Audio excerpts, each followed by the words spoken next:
Torre de Marfil nada más, leyendo y escribiendo y haciendo cosas y circulando cosas entre nosotros, sino a mí me parece muy importante que una responsabilidad del académico, de la academia, es acercarse a la gente, acercarse a los grupos, compartir el conocimiento, o orientar sobre tendencias nuevas que estamos discutiendo en la academia y ser útiles socialmente, finalmente, ¿no? Ser útiles frente a la sociedad civil y ser útiles frente también a las organizaciones como ustedes, que están obviamente compitiendo por el poder en esta maravillosa pluralidad que tenemos en nuestro país. Entonces, para mí también es una oportunidad de servir y de aportar un poco de lo que yo sé y todas las oportunidades que me dieron mis profesores y las instituciones mexicanas y extranjeras para formarme y después también poder transmitir un poco de lo que yo sé. Es una charla que me invitaron para 30 o 40 minutos más o menos, que creo que es un tiempo prudente de que se pueden desarrollar temas en Zoom. Yo he dado cursos de 4 o 5 horas y realmente son extenuantes y entiendo que esta es una charla más bien introductoria, que lo que quiere hacer es poner los términos principales de la disciplina y abrir boca, abrir el apetito para seguir profundizando en varias de las cosas que vamos a observar. Entonces, tengo un sesgo obviamente académico, intentaré no ser academicista, tan como teórico o tan abstracto o esotérico. Intentaré un poco conectar las cosas que miramos en la academia con el día a día en las organizaciones como las de ustedes, que bueno, que requieren una operatividad y una comprensión rápida de las cosas, porque las cosas están pasando rápidas y hay que tomar decisiones, hay que entender cosas rápidamente. Entonces, preparé una pequeña presentación que voy a compartir.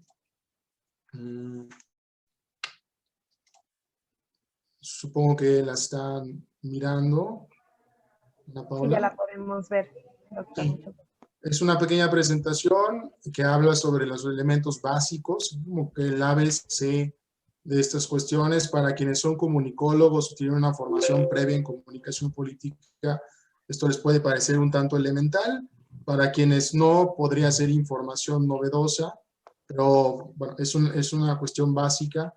Y el punto es mirar el lugar de la comunicación política dentro de una campaña, porque es importante, qué es lo que hace.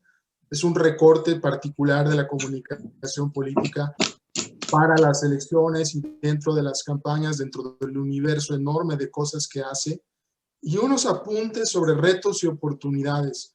Retos en el sentido de que como organización política, como encuentro solidario, ¿a qué nos vamos a enfrentar durante las elecciones? En términos de las condiciones que hay, sobre todo de la gente, por parte de la gente, independientemente de la competencia electoral, de los recursos limitados, que siempre son limitados, que nosotros tenemos. Porque hizo un caldito de pescado y quería llevarlo. Nos vamos a enfrentar por parte de la opinión pública. Y algunas oportunidades o elementos que yo veo muy esperanzadores también de la sociedad civil y de la opinión pública en este momento en donde la comunicación puede tener un papel muy importante. Entonces, la primera cuestión elemental es ¿qué es la comunicación? ¿Qué es la comunicación y cómo se manifiesta la comunicación? Lo voy a leer mejor. ¿Qué es y cómo se manifiesta la comunicación política en una campaña?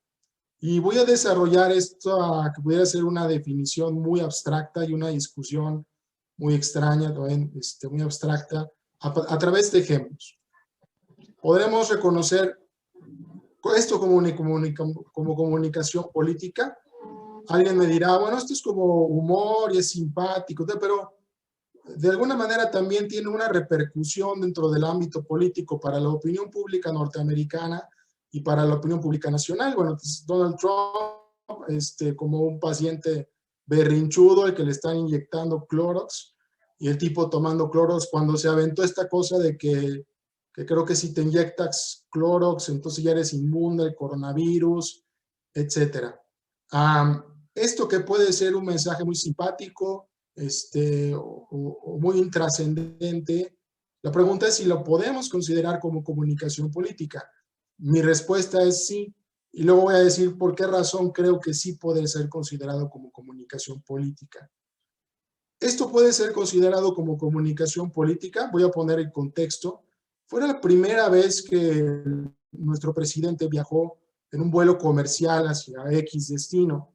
Decidió no utilizar el avión presidencial, que le parecía un exceso faraónico, etcétera, y lo que hizo fue tomar un vuelo comercial y subirse pues estos pequeños microbuses que nos transportan a algún avión dentro de la pista.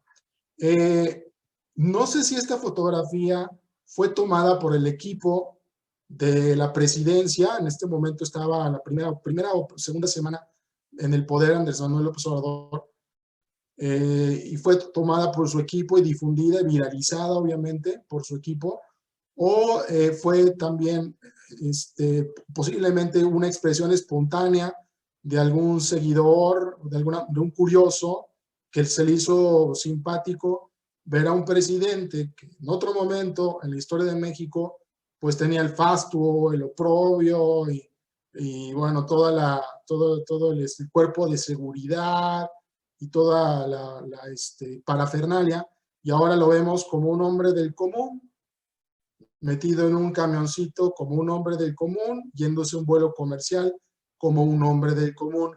Esto es comunicación política. A mí me parece que esto es comunicación política, y además me parece que esto es comunicación política muy poderosa para transmitir ciertas imágenes y ciertos símbolos, hacer comprender cosas.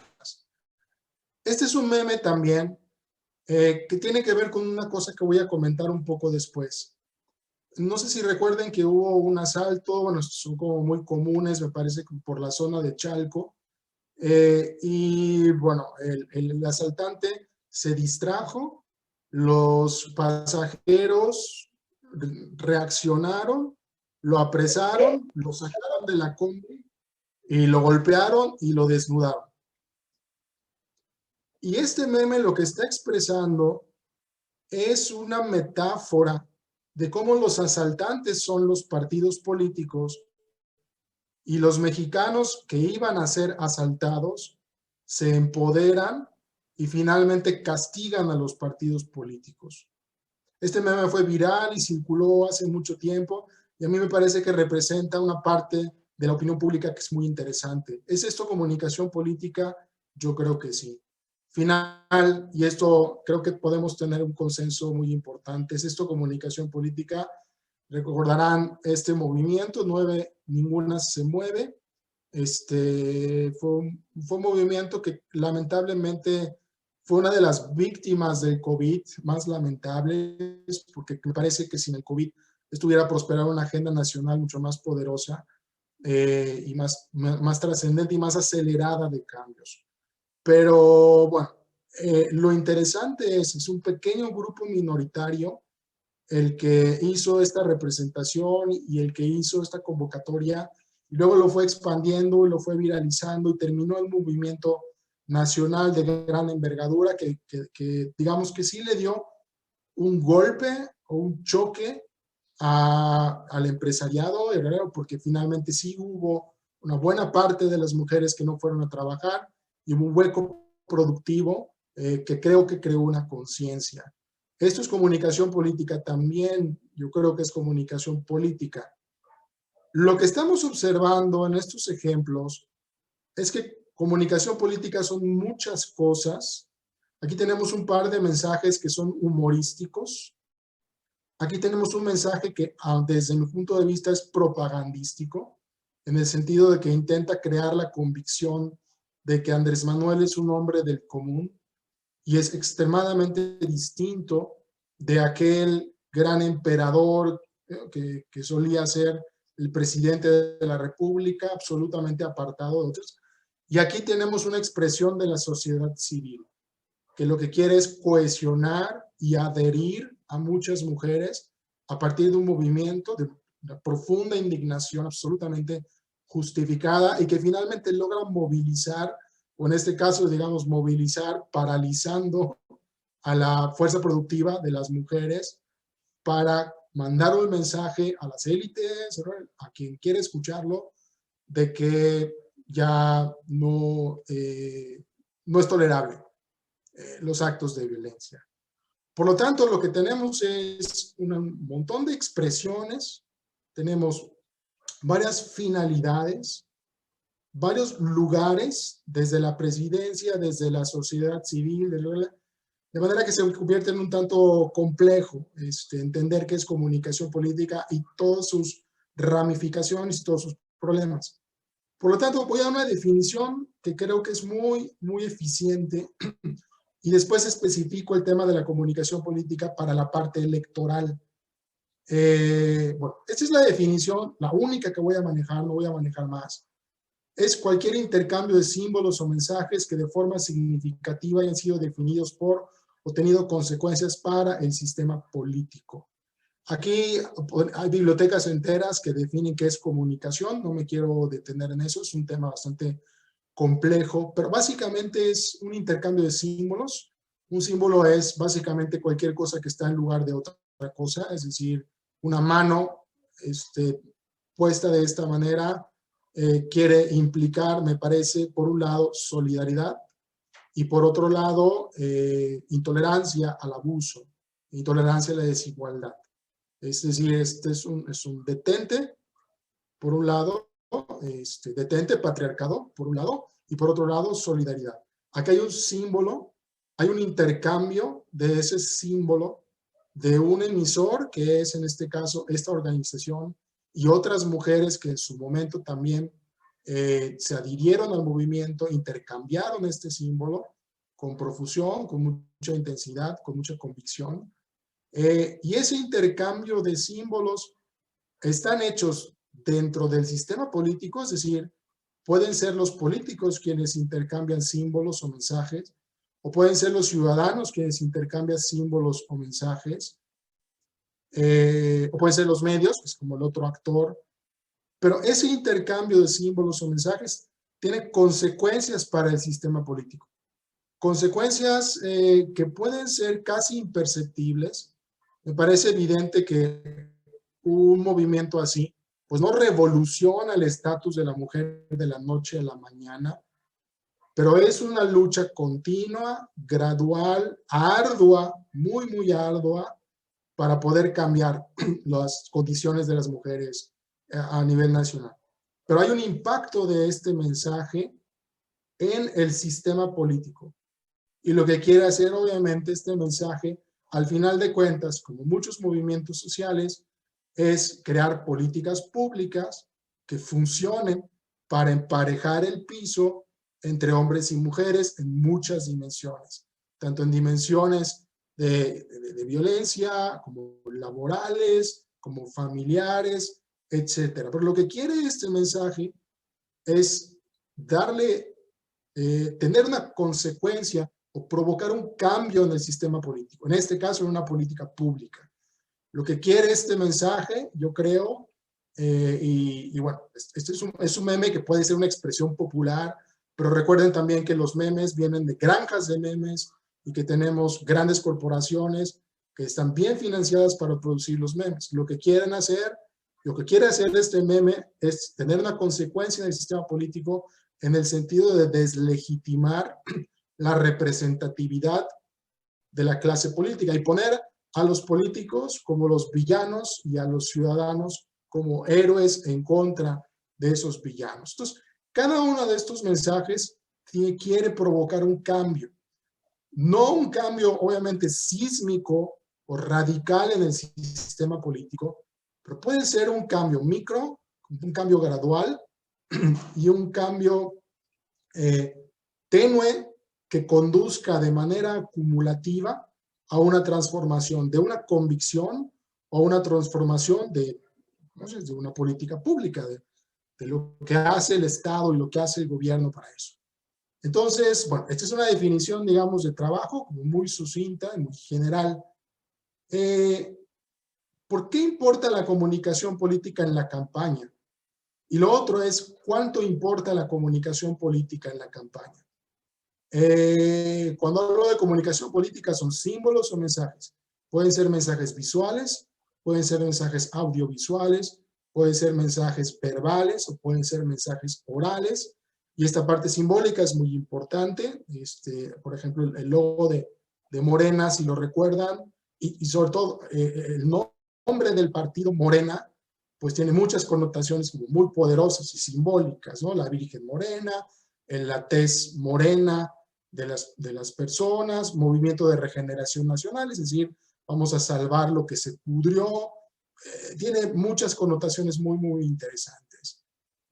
Y durante las elecciones, el tema es, ¿por qué debe fluir comunicación política? De los medios hacia los ciudadanos, de los partidos a los ciudadanos, y de los ciudadanos hacia los partidos, y de los ciudadanos hacia los medios. Eso es menos frecuente, pero bueno, también forma parte del juego político. Y hay un par de respuestas. Una respuesta normativa del deber ser, de lo que dice la Constitución y lo que dicen los abogados y lo que dicen las personas que creen que el flujo de comunicación e información durante las elecciones es importante para la democracia.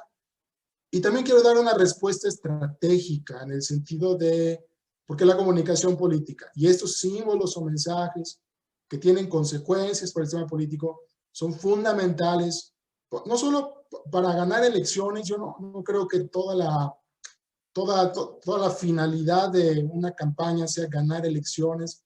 Hay veces que cuando uno se plantea una ruta de largo plazo en un partido político, pues no es que quiero ganar la siguiente elección, sino que quiero fomentar una imagen determinada que me permita posicionarme cada vez más en el electorado hasta que eventualmente vaya ganando elecciones, oposiciones o alianzas en donde tenga moneda de cambio, que es importante, etc.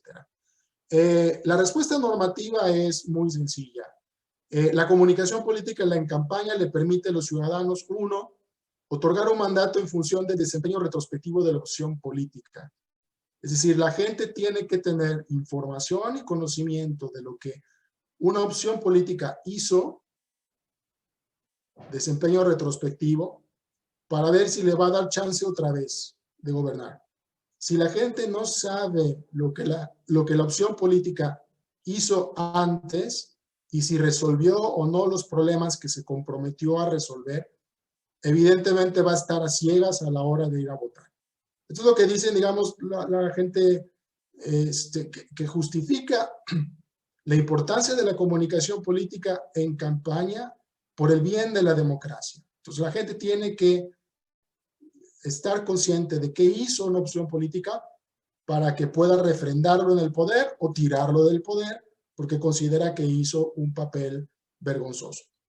Y la otra cuestión, y insisto en normativa porque corresponde al campo del deber ser, es prospectar cómo lo haría una opción política determinada si llegara al poder. Es decir, el ciudadano va a tomar una decisión y el ciudadano tiene que tener información que le permita imaginar si esa decisión es la decisión correcta. En términos del programa de gobierno, es decir, que un determinado partido político comprende los problemas, tiene soluciones adecuadas a los problemas y recursos adecuados, y quien sea que se esté postulando tenga el perfil adecuado para ejecutar ese programa que resuelve problemas. Si yo no tengo como ciudadano información que me permita medianamente predecir estas cosas, a ver, este señor o señora que quiere el poder, ¿qué es lo que ha hecho? ¿Cuánta experiencia tiene? ¿Por dónde ha caminado? ¿Qué errores y qué éxitos ha cometido? Y estas ideas y estos problemas están, entonces, si yo no tengo idea de esto, pues voy a votar también a ciegas, porque no puedo prospectar cómo lo va a hacer cuando llegue al futuro, cuando llegue al poder, si llegara al poder, si yo le doy la opción de que llegue al poder. Estas son un par de respuestas normativas que creo que son importantes de tomar en cuenta. Creo que se nos olvida esta parte y estamos como muy preocupados en el sentido estratégico y en el sentido ganar-perder de las elecciones. Y estos son elementos como también muy importantes del juego democrático, de cómo fue diseñado nuestro sistema democrático y qué cosas se ponen en juego en términos de comunicación política. Entonces, los ciudadanos necesitan información y mensajes para enterarse de cómo lo hizo una opción de gobierno y refrendar o tirarla. Y lo otro es, necesitan información y conocimiento para prospectar cómo lo haría una opción política si yo le doy el voto. Pero desde el punto de vista estratégico, y ahora es el tema de ganar el poder, pues la política es obviamente bueno, ganar el poder, ejercer el poder. Y en este sentido, opongo 3 razones de por qué la comunicación política es importante. Primero, porque la comunicación política es una forma eficaz de persuasión y de movilización, obviamente. Persuasión en el sentido de convencer a alguien de algo por motivos que no son de fuerza o por motivos que no son de coerción. Es decir, ¿cómo tú haces que alguien haga algo por ti? Bueno, lo puedes amenazar, le puedes asestar un golpe, lo puedes sobornar, pero la comunicación lo que hace es crear una convicción y persuadir. Y a partir de persuadir, lo que haces es movilizar a la gente. Son 2 etapas. Uno es, muy bien, ya me convenciste, o sea, ya creaste la convicción en mí de que eres la mejor opción para mis intereses. Y la otra parte es, salgo a la casilla y voto por ti. Hay gente que estará absolutamente convencida de que eres la mejor opción, pero no llega a dar el pasito a la movilización. Ahí se nos queda en casa creyendo que eres la mejor opción y lo cree para sí y ya está. La comunicación política bien hecha persuade y moviliza a la gente. Segunda razón, la comunicación política es el vínculo entre ciudadanos y políticos. La interacción directa por tierra es casi nula. Esta es como una obviedad.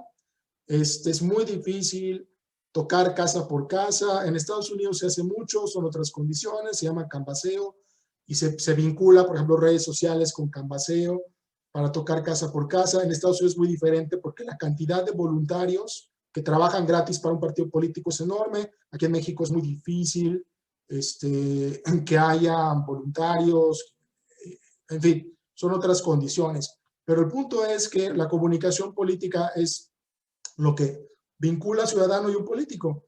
Es muy raro que un ciudadano vote por un político porque lo conoció personalmente y porque el contacto personal con esa persona es lo que hizo que confiara en él. Eso es muy, muy extraño, ¿no? Típicamente, la relación o la vinculación entre el ciudadano y el político es mediada, es comunicacional, es a través de un medio técnico, de un medio de comunicación. Rara vez es persona a persona. Aquí estoy hablando en un sentido muy general. Obviamente, si ustedes tienen por ejemplo, campañas que se hacen en distritos que son poco poblados, la lógica cambia un poco y la operación en tierra es un poquito más sencilla, digamos. Un municipio de 5,000 habitantes, rural, 10,000 habitantes también, pues es medianamente fácil reunirse en vivo con la gente, pero ya en metrópolis, en ciudades medianas o grandes, pues hay que comunicar a través de una serie de recursos que luego voy a mencionar para poder establecer el vínculo. Y finalmente, la comunicación política permite construir en la mente de los votantes los 3 atributos de credibilidad por los que la gente vota una determinada opción política. Y aquí voy a traer tres elementos que se han investigado mucho en la investigación, digamos, ciencia política, en comunicación política, en opinión pública y en persuasión, de por qué la gente vota por un alguien. Y la gente vota por un alguien por 3 razones. Porque ese alguien demuestra expertise. Es alguien que sabe cómo resolver los problemas, que está preparado y tiene la experiencia para resolver los problemas. Pero la gente vota también porque esta persona merece la confianza de alguien.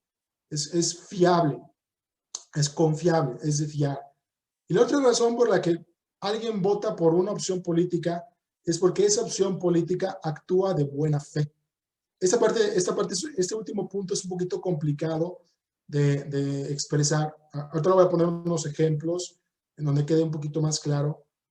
Pero buena fe quiere decir que se nota que este candidato u opción política, candidato o partido, no quiere ganar una elección porque quiere poder, porque quiere dinero, porque quiere prebendas, porque quiere privilegios, sino porque quiere que la gente resuelva sus problemas. está actuando de buena fe. Y pongo unos ejemplos de gente que tiene o no tiene estas combinaciones de tres cosas. Pero el punto es que la comunicación política lo que hace es ir abonando y construyendo mensaje a mensaje, tweet por tweet, aparición por aparición pública, algunas de estas tres cosas que son importantes para elevar su credibilidad y por lo tanto que la gente vote por ellos. Esta palabra, este concepto es fundamental. Si la gente no es creíble, no existe como opción.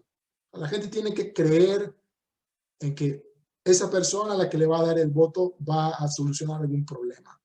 Y esa credibilidad se construye en esas tres cualidades. Por ejemplo, bueno, voy a poner, este es un ejemplo muy polémico, porque alguna vez un estudiante me dijo claramente, no pongas a Barack Obama, es como el político perfecto, ¿no? Entonces, es un caso extremadamente excepcional en la historia del mundo y en la historia de la política en general. Pero Barack Obama es un hombre que reúne las tres cualidades en exceso.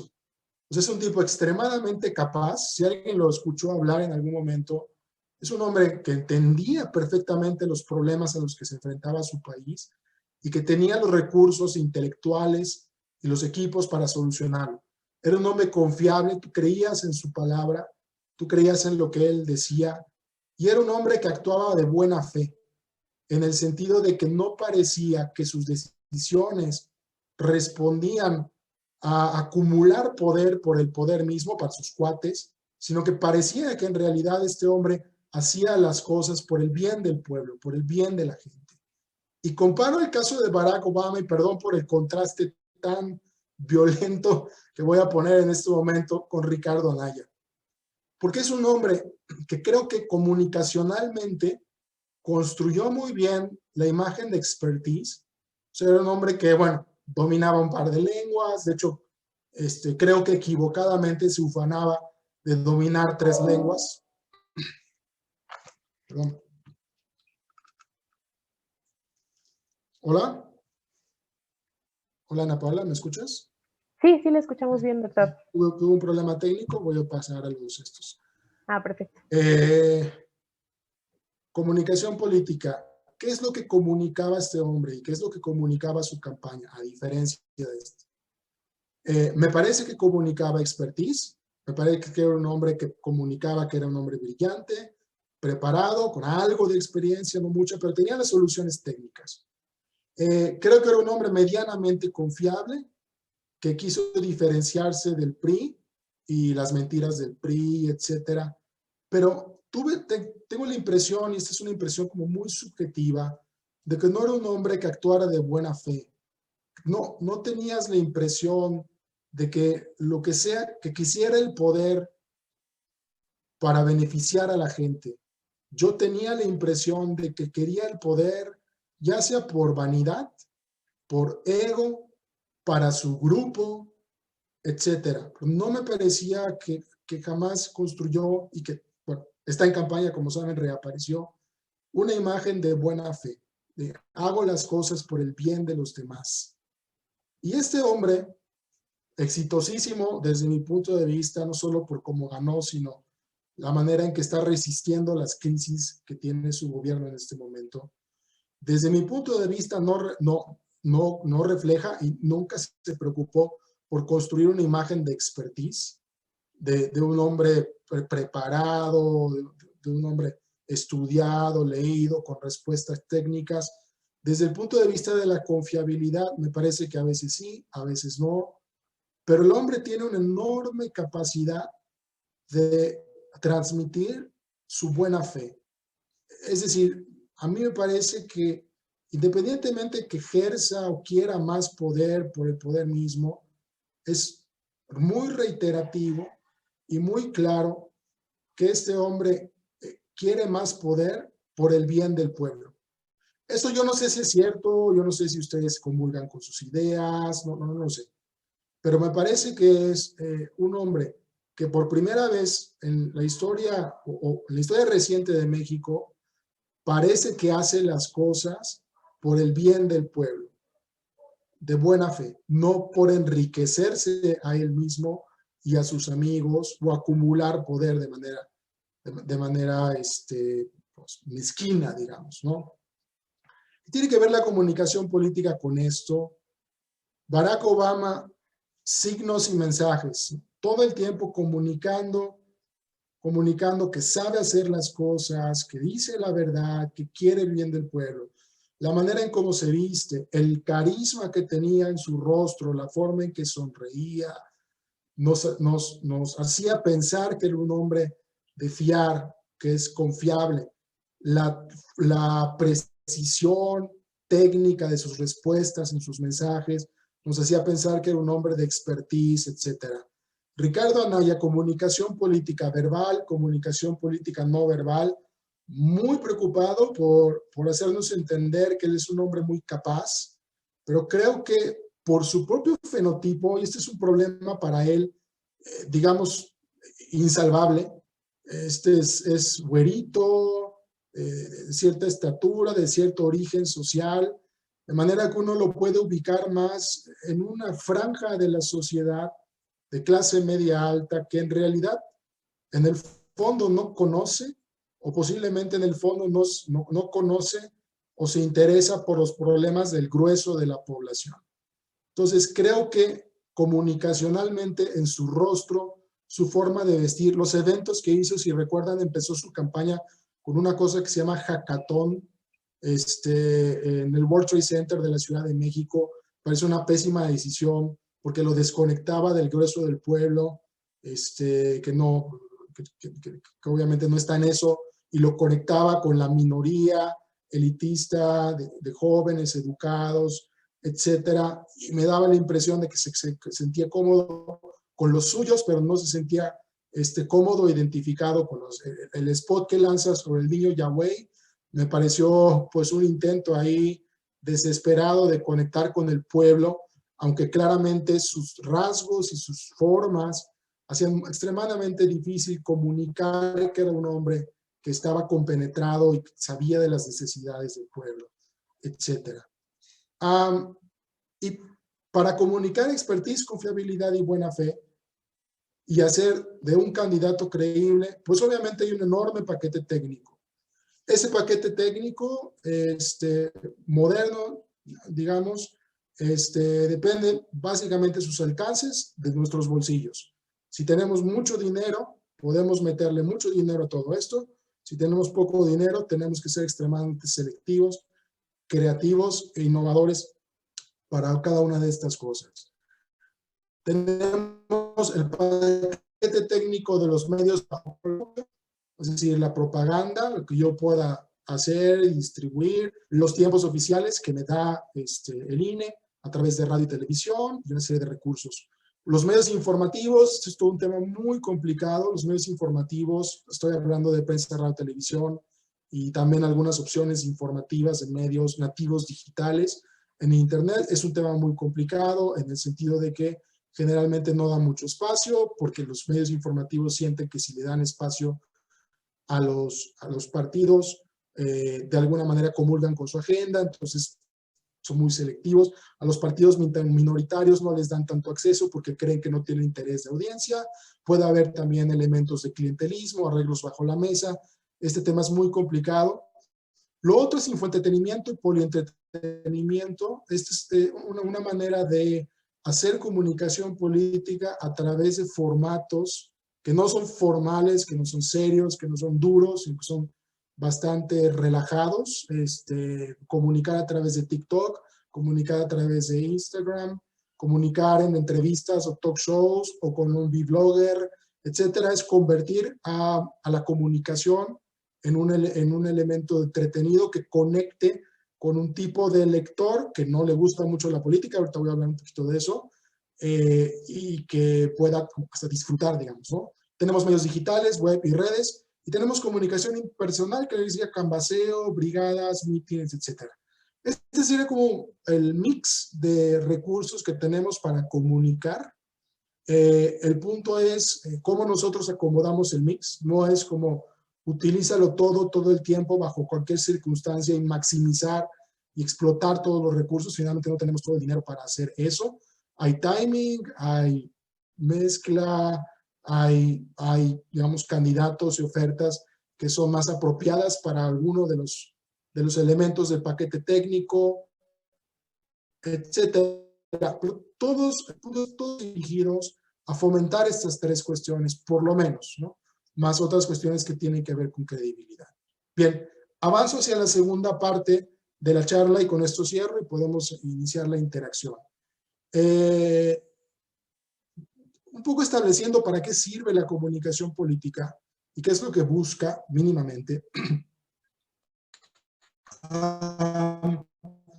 ¿Cuáles serían los retos de la comunicación política? Nos estamos enfrentando en el mundo contemporáneo 2021. Voy a dejar fuera el COVID. Identifico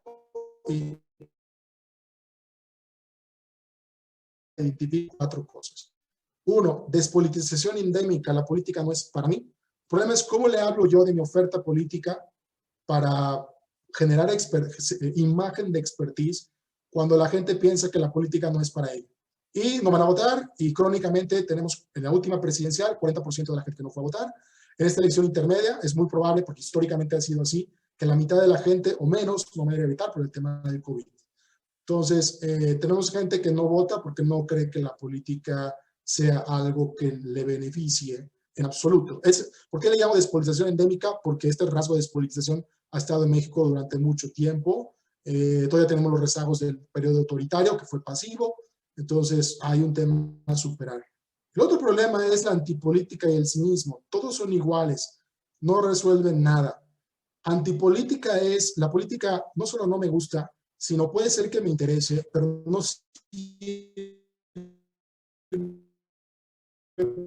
para nada. Y desde tu oferta política, yo ya sé que quieres el poder nada más por el poder mismo o para hacer negocios. Es decir, es un prejuicio negativo en contra de los políticos. Tres, polarización política e incivilidad. El otro nunca tiene la razón, no vale la pena escucharlo. O es detestable en el caso de la incivilidad, que son insultos. Y finalmente, la banalización y la simplificación de la política. La política es aburrida, debería ser más divertida. Y el tema es que si nosotros queremos transmitir un mensaje medianamente sustancioso, que le importe a la gente y que conecte a la gente con los problemas, si la gente cree que la política es aburrida, entonces estamos en un problema porque tenemos que hacerla divertida. Paso algunos datos respecto a cada uno de estos puntos. ¿Qué quiere decir despolitización endémica? Observen estos elementos en una tabla de un estudio reciente que hizo otros investigadores. Está recogida de World Value Survey. Observen cómo la participación política de la gente ha ido decreciendo con el tiempo, del 90 al 2010, 2014, que fue el último año en donde se levantó esta encuesta. Las firmas de peticiones decrecieron, los boicots decrecieron, las manifestaciones decrecieron, las huelgas decrecieron y la ocupación del edificio público decrecieron un poquito. O sea, la gente es menos activa y menos vocal y menos manifiesta en las cuestiones políticas, y esto nos coloca en un lugar extremadamente desfavorable. Esta es la parte mexicana en estos indicadores que yo puse. Observen la comparación con Argentina, Brasil, Chile, ya no se diga las democracias avanzadas de Estados Unidos, Canadá, Alemania y Suecia. Es decir, tenemos un problema de despolitización desde hace mucho tiempo, en donde la gente no participa en los mecanismos que el sistema político le puso para participar. Y de ahí todo el tiempo que el INE tenga que hacer las mismas campañas de promoción del voto como si fuéramos hace 20 o 30 años, ¿no? porque hay que convencer de ejercer un derecho de votar, ¿no? Y en Internet ustedes me dirán, bueno, en Internet es diferente. Todo el tiempo la gente está comentando, no, hay un problema ahí. La mayoría, esto lo saco de varios estudios, la mayoría de la gente son en Internet, en redes sociales, son merodeadores o lurkers. Son mirones, nomás pasan, miran y ya. De repente un like, de repente un compartir, pero el grueso de los que contribuyen es una minoría. Los heavy contributors son las personas que todo el tiempo tuitean, todo el tiempo comparten, todo el tiempo. Pero en realidad, la vasta mayoría del contenido que vemos en Internet está producido por una pequeña minoría de personas muy vocales, muy comunicativas, Y la vasta mayoría de la gente nomás pasan y miran y no participan. Primer rasgo, despolitización endémica.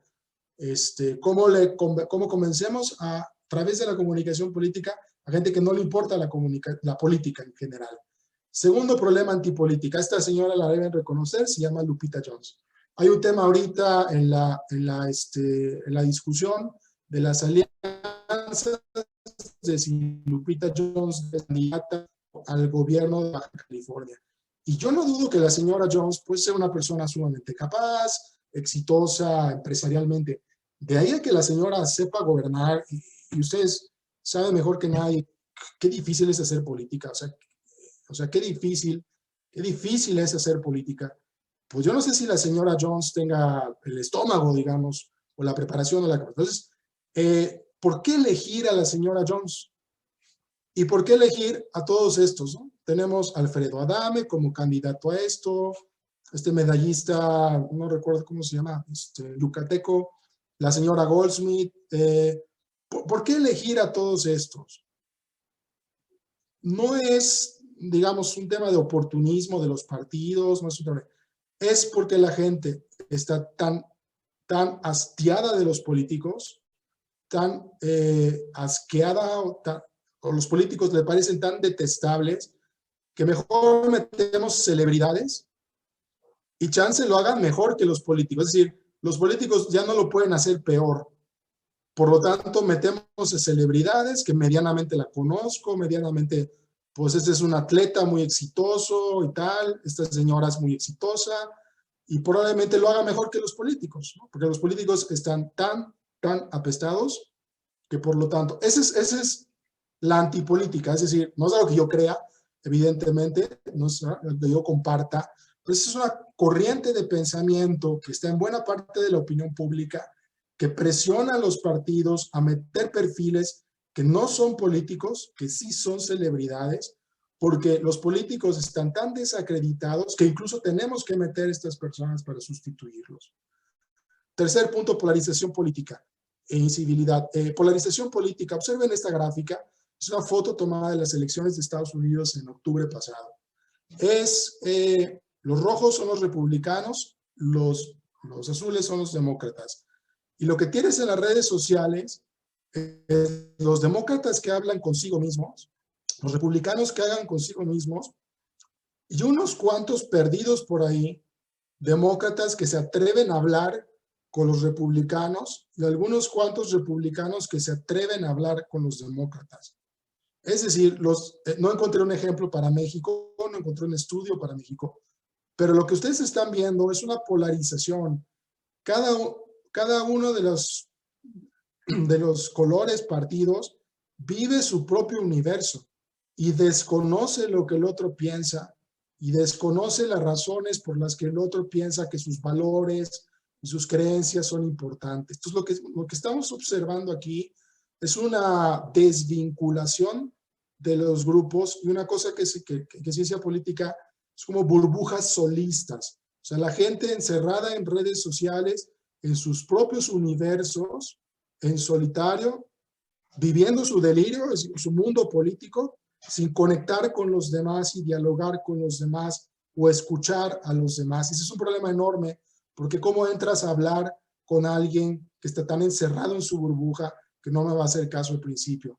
Y esto lleva a la incivilidad, ¿no? El peligro para México son personas como tú sin un gramo de inteligencia. Es decir, utilizar las redes sociales para insultarse entre sí y bajar la calidad del diálogo público. Y finalmente, banalización y simplificación de la política. Lo ejemplifico con una serie de memes. El señor Meade, que para mí era un señor muy admirable en su preparación técnica, no en su origen partidista, pero su preparación técnica, va a un evento, se resbala, y lo que sea que haya dicho en ese evento, que seguramente era una pregunta de política pública, iba a explicar sesudas propuestas para mejorar X problema, se convierte en una serie de memes que son como muy simpáticos, pero que en realidad no te dicen mucho respecto a lo que propone este señor o por qué este señor es competente. Entonces, si tenemos banalización y simplificación de la política, ¿cómo podemos transmitir un mensaje que conecte con la gente? cuando la gente está tan harta de la política que convierta la política en estas cosas. Finalizo, ¿cuáles creo que son las oportunidades frente a todo esto? Porque la verdad, dígame cómo superarlo, es muy complicado, ¿no? Porque son condiciones que se fueron cultivando a lo largo de los años, que los fue cultivando la propia ciudadanía, que los fueron cultivando los partidos, los sistemas políticos y los gobiernos. Es decir, no son cosas que surgieron el año pasado y se irán el año próximo. Son cosas que van a estar aquí mucho tiempo, por la estructura de las redes, por la forma en que funcionan nuestros medios, etc. ¿Qué se me ocurre que pueden ser elementos optimistas? Uno, acción conectiva. Acción conectiva es a través de Internet se cultivan identidades, se cultivan motivaciones, no son motivaciones o identidades duras, son motivaciones o identidades débiles, pero sí que pueden tener una traducción en una acción que puede ser interesante o formativa. Segundo, compromisos con derechos de tercera o cuarta generación. Yo soy muy creyente de las nuevas generaciones. Son complejas, es difícil entenderlas, millennials y Let's Geners, pero creo que son superiores a generaciones anteriores en sus convicciones con derechos de tercera generación, igualdad, LGBT, todos estos derechos, incluso de cuarta generación, derecho al olvido, prohibición de fake news, todo ese tipo de derechos que tiene que ver con la privacidad y el respeto en el espacio de Internet. Oportunidades microtargeting, es sumamente barato hacer campañas en Internet a través de microtargeting. Y lo otro, que es una maravilla, que es una tendencia en ciencia política, el empoderamiento cívico entendido como partidismo reflexivo. Generalmente el partidismo en México era muy reflexivo, sus padres o sus abuelos iban a votar por el PRI de la cuna a la tumba. O sea, no había manera de que no votaran por un partido determinado y la identidad era sumamente adherida. Y lo que estamos empezando a observar en las encuestas de opinión y los estudios que estamos haciendo es que si hay partidismo, ese partidismo es reflexivo. O sea, la gente está pensando en que debe adherirse a un partido por razones que tienen que ver con creencias, con convicciones, con derechos, con una serie de elementos. Y no van a votar por un partido ni por razones clientelares, porque me dieron mi torta, ni por razones de identificación familiar, porque mi papá y mi abuelo, sino por razones que tienen que ver con elementos críticos de reflexividad. Creo que ya hay una oportunidad y una enorme brecha de cambio que está ocurriendo en la manera en que la gente se conecta con los partidos, se vincula a partidos y a partir de ahí pues, se puede hacer, digamos, un vínculo con esos partidos. Todas estas oportunidades implican comunicación. Si todas estas cosas no se comunican, no se plantean en términos de que hay que comunicarlo y comunicarlo bien, evidentemente estas oportunidades van a ser totalmente desaprovechadas. Muy bien, pues hasta ahí mi conversación, muy rápida y muy breve de lo que les quería comentar esta tarde. Muchas gracias, doctor. Pues creo que sí nos deja, muy interesante la charla y por supuesto, pues nos deja estos puntos, ¿no? De oportunidades y retos que hay que atender y que, dadas las circunstancias en este año electoral, pues también serán de gran utilidad para todos y la responsabilidad que se tiene desde el partido y desde cada uno de los militantes que están el día de hoy aquí. Pues pasamos a este espacio de preguntas. Aquí tenemos la mano levantada de Iris. Doctor, a ver si, Iris, si puedes abrir tu micrófono y adelante con tu pregunta. Perdón, Ana, ¿me das un segundito nada más? Claro que sí, doctor. Para prender la luz porque estoy como en la penumbra. Un segundito. Claro. Dame un segundo, Iris, y ya te gustas pasar ahorita que se incorpore el doctor. Y a todos los que quieran participar, si pueden alzar la mano aquí en la plataforma, viene la opción, entonces para que les podamos dar el uso de la voz. Gracias, doctor. Iris, no sé si estás por ahí y puedes encender tu micrófono para formular tu pregunta. Sí, claro que sí. ¿Me escuchan? Claro que sí, Iris, adelante. Gracias. Me parece muy interesante la información, la capacitación del doctor. Y mi pregunta es la siguiente.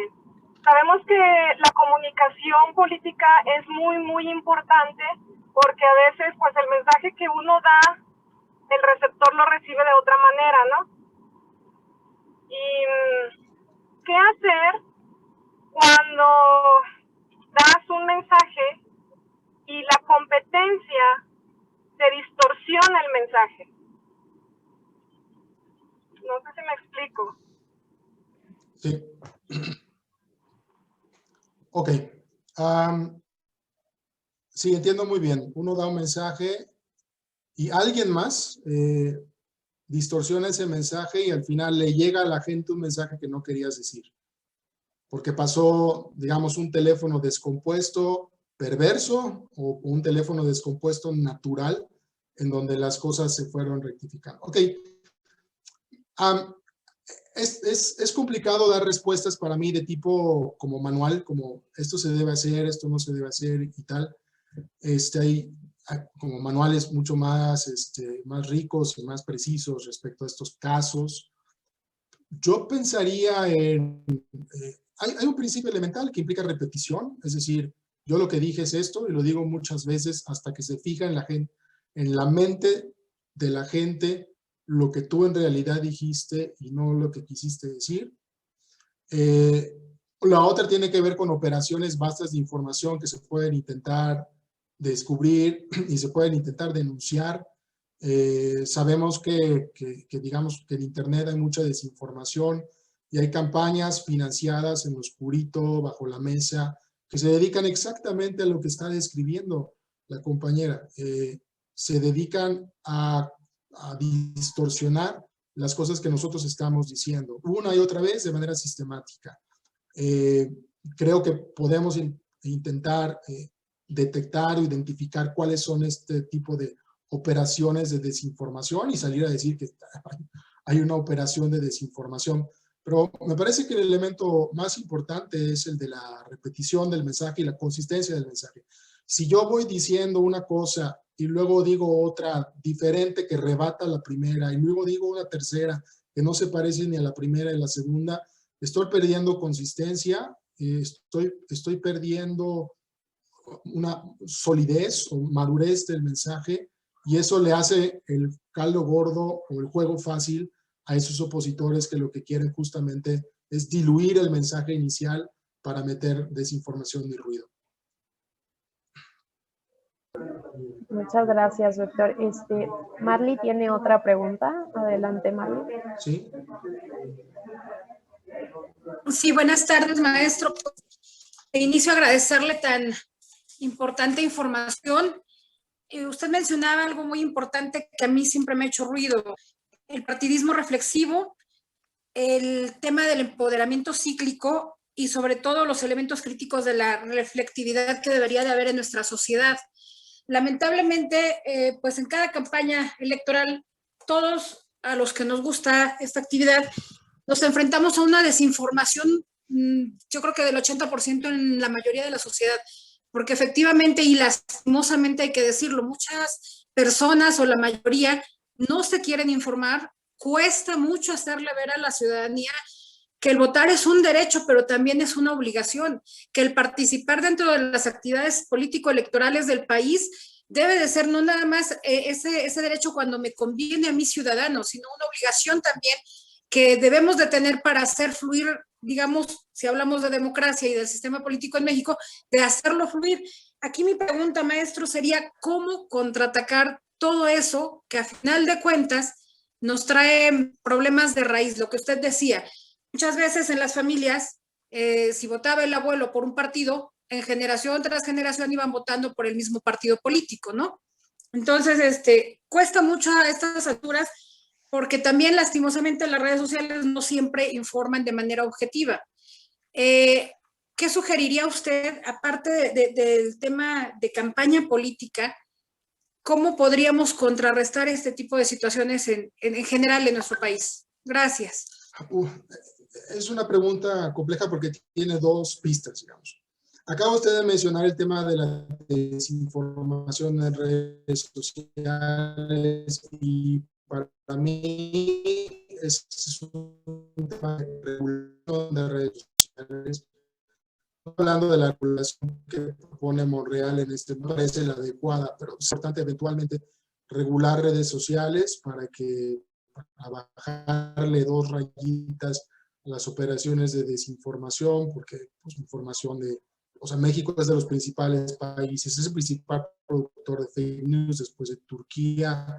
Es un lugar en donde las redes sociales son bastante complejas, problemáticas, es una selva. Yo creo que se deben regular. Ahora, hay un problema de despolitización que es crónica, que es endémica y que es un proyecto de largo plazo. Me parece que, por ejemplo, el INE se pone contento si en la siguiente elección logra sacar 48% de la votación, porque típicamente estamos en el 50%. Y en 3 años, si logra sacar 62%, y en tantos años, si logra sacar... Es un proyecto de largo plazo, ese problema de despolitización que nos va a llevar varias décadas, pero creo que lo tenemos que pensar como un proyecto de largo plazo. Creo que no se va a resolver en la siguiente campaña, sino a lo largo de varias y bueno, y a través de muchas cosas. Es un tema sumamente complicado. Hay un problema también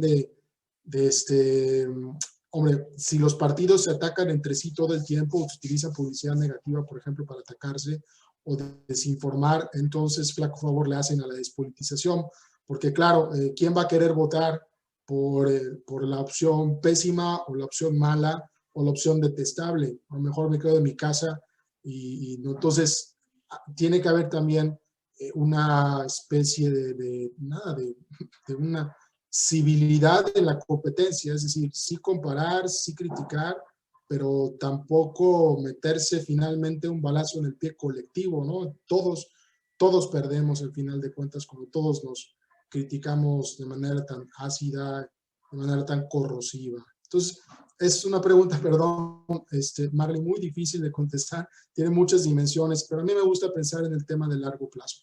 Esas democracias europeas que nosotros vemos con mucha admiración, se construyeron en 200 años.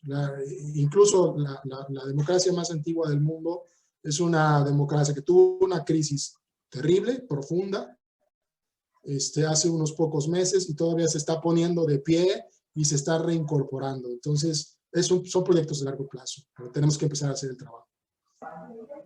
Muchas gracias, doctor. Sí. Pues si quiere, ya para finalizar, tenemos una última pregunta. Si quieres, Oti, puedes formularla para el doctor. Adelante.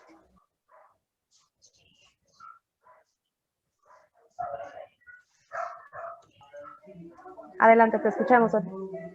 Perdón. Yo tengo, por ejemplo, otra pregunta, maestro. También le quiero agradecer por su ponencia, me encantó, está muy bien, completa, y me gustaría algunos consejos entonces nosotros para ser cada vez más coherentes, para hacer tener más experiencia en cuanto a poder mandar un mensaje. Por ejemplo, si uno no tiene la experiencia de estar comunicando, ¿de qué manera puedo yo evitar cometer ese tipo de errores o simplemente aprender a evitarlos? ¿Sí me explicó?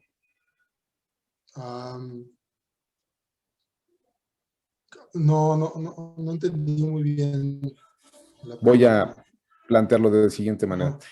Si, por ejemplo, si yo quiero tener experiencia, ¿en dónde me puedo apoyar yo para poder cometer los menos errores cuando yo quiera comunicarme? ¿Me explico? Bueno, hay una parte de formación. Este es un primer paso, creo que muy importante, solo para introducirlos al tema. Es un tema como muy complejo, es vasto, etcétera. Hay muchos cursos que tienen que ver tanto con planeación de campañas como con redacción de discurso. ¿Tiene que ver con oratoria también? Con argumentación, con oratoria, etcétera. Digamos que esa es la parte en donde hay una comunicación unipersonal, digamos, a grandes audiencias. Tiene que haber una parte también de formación y capacitación sobre con el uso de redes sociales, o el uso del paquete técnico.